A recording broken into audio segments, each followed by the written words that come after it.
तो दोस्तों इजराइल ने पहुंचाया है चीन को बड़ा नुकसान और चीन को इससे वाकई में ही बहुत बड़ा झटका लगने वाला है क्योंकि नुकसान बहुत ज़्यादा बड़ा है और इजराइल लगातार ऐसे फैसले ले रहा है और आगे भी लेगा। जी हाँ, ये आगे भी लेगा। क्या क्या फैसले लेगा वो भी बताऊंगा और क्या फैसले ले चुका है जिससे चीन को बहुत बड़ा नुकसान झेलना पड़ा है, ना सिर्फ पैसों का बल्कि वैसे भी दूसरे सेक्टर्स में भी।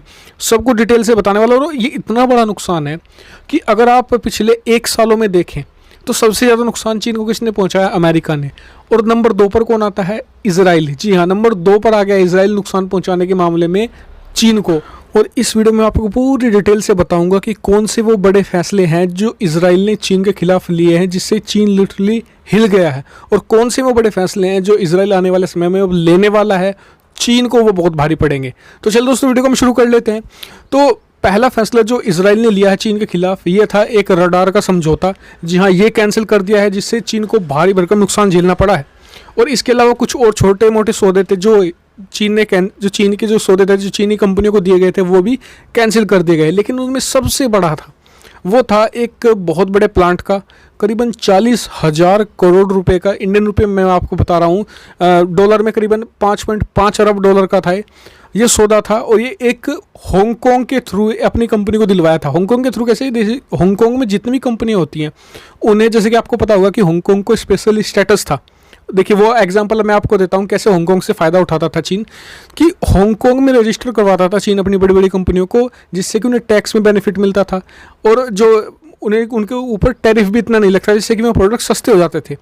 तो अपनी एक कंपनी को उन्होंने हांगकांग में रजिस्टर करवा रखा था और उसी के थ्रू इजराइल से सौदा पा लिया, जिससे कि उसकी जो बिड थी वो भी कम हो गई क्योंकि टैरिफ वगैरह कम नहीं थे और कंपनी सस्ते में बना रही थी।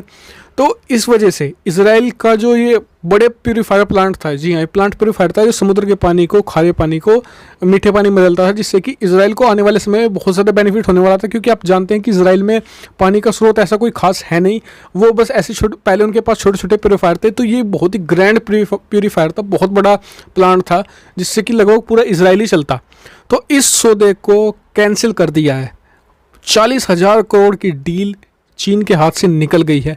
चीन को बहुत बड़ा झटका लगेगा इससे, क्योंकि लिटरली चीन के पास यही कुछ सौदे हैं, मतलब कि आज की तारीख में उसका सामान तो कोई देश खरीद नहीं रहा है, तो यही जो दुनिया भर में उसे जो डील मिली हुई है इन्हीं के सहारे वो अपनी इकोनॉमी को धकेल रहा है।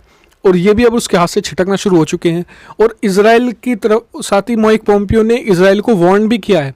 जो यूएस के जो सेक्रेटरी ऑफ स्टेट हैं यानी विदेश मंत्री, इजराइल को साफ साफ कह दिया है कि चीन को कोई और डील आप नहीं दे सकेंगे, फ्यूचर में देंगे तो फिर हमसे कोई उम्मीद ना रखें। जी हाँ, ये भी एक कारण था कि इजराइल को ऐसे फैसले लेने पड़ रहे हैं। और वो जो प्लांट का प्यूरीफायर का प्लांट था वो अपने देश की कंपनी को दे दिया है। तो आप कहेंगे कि पहले क्यों दिया? क्योंकि वो जो उनके देश की कंपनी थी, एक तो वो बहुत महंगा बना रही थी, समय लेने, वो मतलब एक छोटी कंपनी थी, बहुत समय लेती। लेकिन चीन के पास पता है चीनी कंपनियों के पास बहुत ज़्यादा पैसा है, तो इससे वो जल्दी जल्दी चीज़ों को और बहुत ही सस्ते में बना लेते हैं। तो ये चीन को बड़ा झटका लगा है। इसके अलावा 3 से 4 छोटे मोटे और सौदे जो हथियारों के सौदे थे वो भी कैंसिल हुए हैं। सबसे बड़ा था एक रडार का सौदा था, जी हाँ, करीबन 700 मिलियन डॉलर का था, वो भी कैंसिल हो गया है। तो ये काफ़ी बड़ा झटका है चीन के लिए और चीन इससे बिलबिला गया है।